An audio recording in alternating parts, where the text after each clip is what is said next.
અને સમાચાર તરફ નજર કરીએ તો ભારતના ટોચના 10 ટોલ પ્લાઝા થકી સરકારને અધધ આવક થઈ છે। ટોચના 10 ટોલ પ્લાઝાએ 5 વર્ષમાં 1.93 લાખ કરોડ રૂપિયા વસૂલ્યા છે। ટોપ 10 ટોલ પ્લાઝામાં ગુજરાત નંબર 1 પર છે। ગુજરાતમાં છેલ્લા 5 વર્ષમાં સૌથી વધુ 2043.81 કરોડ ટોલ વસૂલાયો છે। બીજા ક્રમે રાજસ્થાનનું શાહજહાનપુર ટોલ પ્લાઝા રહ્યું છે, જેમાં 1884.46 કરોડની આવક થઈ છે।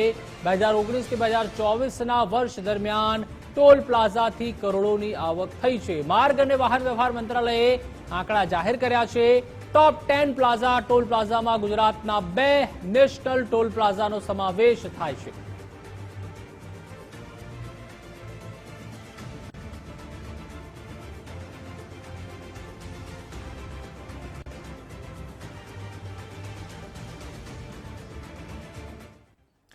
તો જે રીતે ભારતના ટોચના 10 ટોલ પ્લાઝા થકી સરકારને અધધ આવક થઈ છે તે આપણે જોઈ શકીએ છીએ ગ્રાફિક્સના માધ્યમથી સ્ક્રીન ઉપર। These 10 toll plazas accounted for 7% of India's total toll collection of 1.93 lakh crore.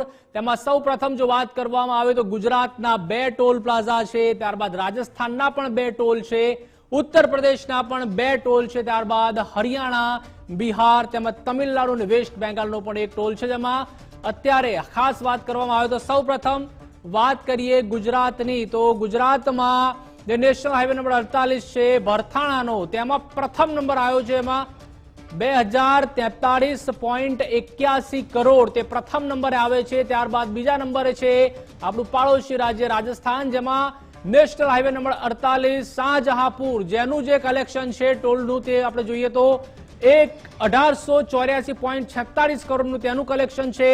ત્રીજા નંબર ઉપર છે વેસ્ટ બેંગાલ, જેમાં નેશનલ હાઈવે 16 અને તેમાં પણ જલાંધુંગુરી, તેમાં 1538.91 કરોડનું જે કલેક્શન છે તે કર્યું છે। ત્યારબાદ ચોથા નંબર ઉપર કોણ છે? ચોથા નંબર ઉપર છે ઉત્તર પ્રદેશ। ઉત્તર પ્રદેશનો નેશનલ હાઈવે 19 જે છે અહીંયા આપ જોઈ રહ્યા છો બારાજોર, તેનું કલેક્શન છે 1480.75 કરોડનું।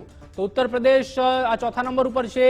પાંચમા નંબર ઉપર હરિયાણા છે, જેમાં નેશનલ હાઈવે 44 છે, ગરૌંડા, જેમાં 1314.37 કરોડની જે ઇન્કમ છે, આવક છે તે ટોલ પ્લાઝા થકી થઈ છે।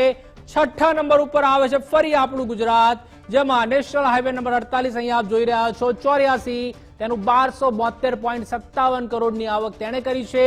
ત્યારબાદ સાતમા નંબર ઉપર રાજસ્થાન છે, આપણું પાડોશી રાજ્ય, નેશનલ હાઈવે નંબર 48, જેમાં તિખારિયા જયપુરનો જે કલેક્શન છે તે 1161.19 કરોડ થાય છે।